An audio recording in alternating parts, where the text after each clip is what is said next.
Ei, gente, bom dia! Minha amiga dona de casa, companheira de todas as manhãs conosco aqui também na TV Horizonte. Agora é comigo, hein? Um abraço, paz e alegria é o que desejamos. Olha, estamos hoje numa segunda-feira muito diferente, né? Depois de ter o dia 28, que foi dia de São Judas Tadeu, um dia de muita fé, o santo das causas impossíveis, nós estamos vivendo hoje, eu não digo a ressaca eleitoral não, estamos vivendo um momento muito gostoso, porque tivemos uma eleição presidencial ontem, uma eleição para governador de Minas Gerais, onde nós tivemos já uma vitória já anunciada, que foi a vitória do deputado Jair Bolsonaro, não é? E que se apresentou ao povo brasileiro ontem à noite, né?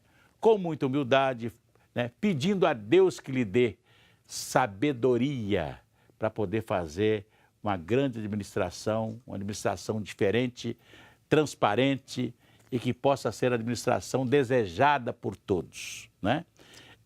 Aqui em Minas também, um empresário pouco conhecido no estado, né, se elegeu governador de Minas com uma votação espetacular. Por que isso?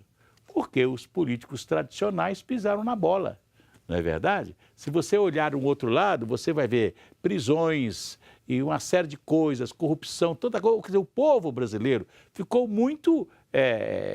quis dar uma resposta a essas coisas todas que aconteceram ao longo do tempo. Você vê, a Igreja Católica, a nossa igreja, né, liderou um movimento fantástico, maravilhoso, que é aquela lei chamada ficha limpa, né, justamente para isso, para tirar da política os maus políticos, aqueles que usam a política para se enriquecer, né, para só fazer coisas pelo bem próprio.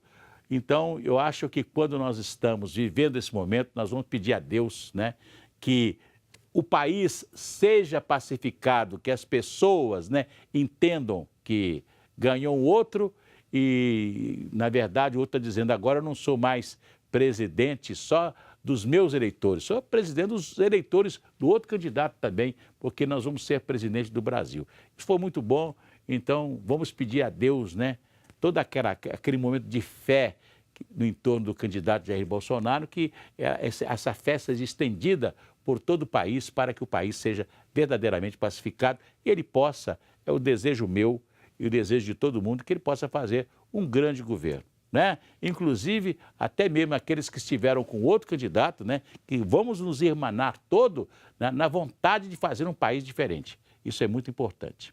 Mas vamos falar de um outro assunto que é muito palpitante, que é o perdão. Você já pediu perdão a alguém?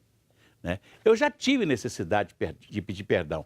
Às vezes você usa o perdão com coisas simples. Ô fulano, me perdoa, eu fui bem delicado com você e tal. Me desculpe, né? Mas o perdão, diz o que um dia perguntaram ao Cristo, né? Quantas vezes a pessoa deveria ser perdoada? Ele disse 76 vezes 76 vezes.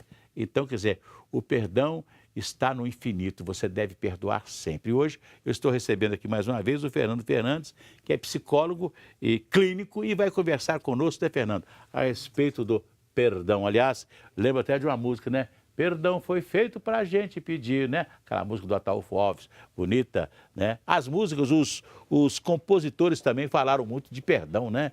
Perdoa-me pelo bem que eu te quero, né? Ninguém sabe se o bem é um bem maravilhoso, mas ele pediu perdão pelo bem que eu te quero. Mas, Orlando Dias, né? Os mais velhos que vão lembrar disso. Mas é aí, Fernando, perdão, como é que a gente deve pedir perdão? O perdão, ele faz parte da condição humana, né? Uhum. Se a gente for olhar no fator histórico da nossa condição, a gente vai ver que o perdão sempre fez parte. E o perdão é um processo de autorresponsabilização. Quando eu me responsabilizo pelo outro, pelo que aconteceu, pelo aquilo que eu sinto, naturalmente eu vou de encontro a esse outro para lhe pedir perdão, numa tentativa de reaver aquela relação para que fique bem, né? Uhum.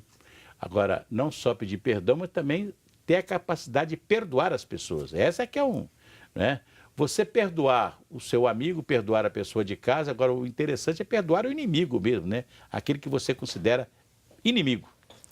O perdão, ele é um desafio para a gente. Na maioria das vezes nós sabemos o que é perdão, sabemos que devemos perdoar, mas colocar o perdão em prática, ele nos requer mais, é um desafio mesmo.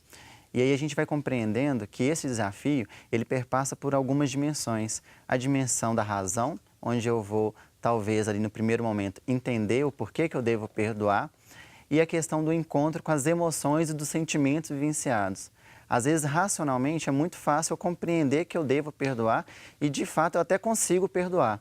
O problema é quando eu entendo que eu consigo perdoar, mas ainda tem a mágoa, ainda tem a tristeza, ainda tem a frustração da desilusão. E aí, então, o perdão ele vai fazer esse lance entre a razão e os sentimentos vivenciados.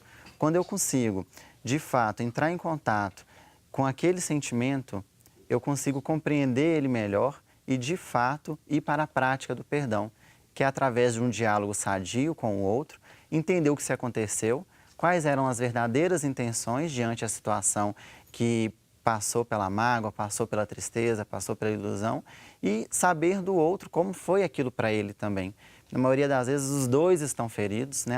As partes envolvidas estão feridas, e um ou outro vai ter que tomar a partida de ir lá e falar, olha, vamos ver como que está essa relação, vamos nos reatar, porque está ruim para mim, está ruim para você, e no fundo, o que nós queremos é um lugar para ser amado. É alguém que nos ame, é alguém que nos aceite dentro daquilo que nós somos. E o perdão, ele vai nos convocar para isso. Às vezes, um colega de trabalho, fora do ambiente de trabalho, né, no futebol, num jogo qualquer, na hora do almoço, etc. tal, discutem, né, e passam a se odiar, né? E às vezes, né, eles têm que conversar, têm que estar num processo de perdão, né? E normalmente, eu, por exemplo, fui criada, minha mãe tinha uma sabedoria muito grande. E minha mãe sempre falava as coisas comigo, usando as parábolas, usando os ditados, não é?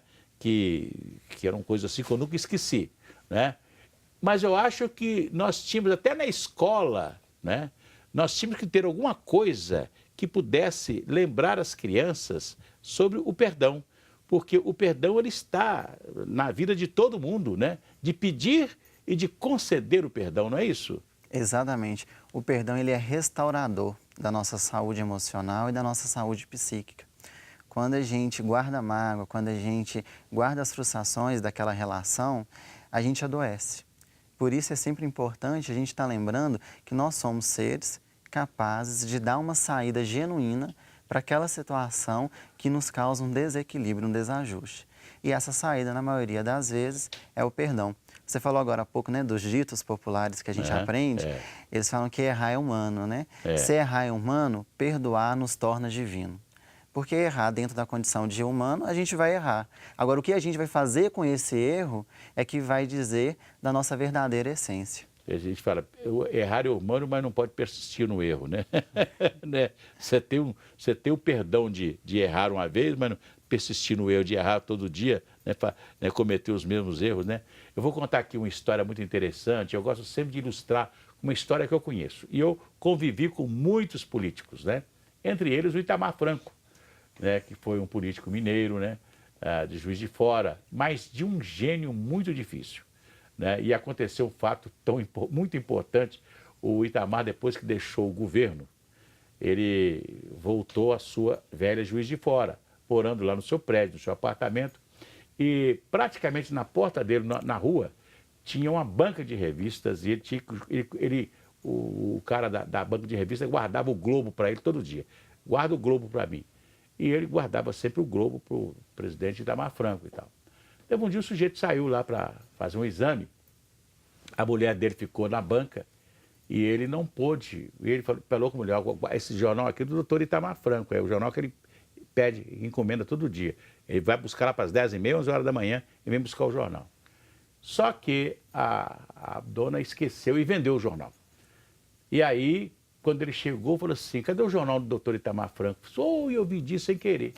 E aí, ele saiu doido procurando o Globo em todos os lugares, saiu, pegou uma moto e saiu atrás da moto, tem Globo aí, tem aqui e tal. Ele não conseguiu compraram um Globo, quer dizer, o Globo já tinha esgotado em todas as bancas, né? Ele voltou muito sem graça, aí o Itamar Franco desceu do prédio e veio buscar o jornal.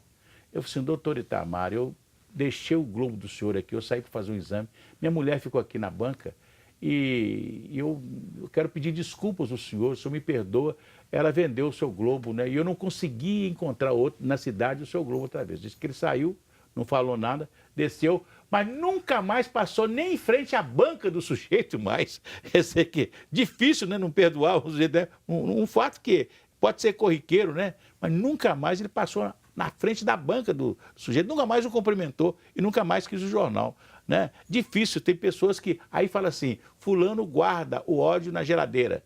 Tem esse tipo de coisa mesmo? Sim, sim.